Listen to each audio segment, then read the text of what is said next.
Шаги я слышу, наконец-то дома жена моя и сварит мне обед. Я голоден чертовски, Дездемона. У меня обед? Нет. Что в сумке у тебя? Опять тетрадки. Ты принесла домой. О, горе мне!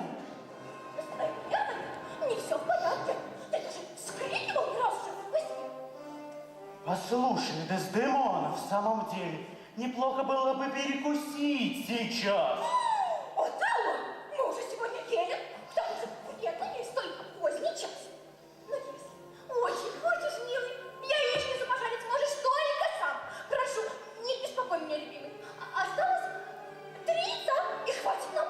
Какие 3? 2 съел еще вчера я. Ну хорошо, тогда пожарь себе одно.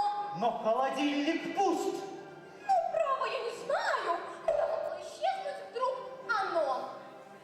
Послушай, Дездемона, есть у меня работа, но от голода нам ничто не идет. Ну, право, я не знаю, милый. Займись уроками.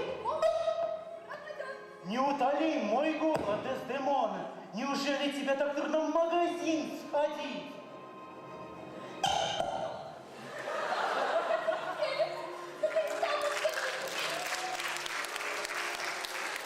Прошу, не отвлекай меня, любимый.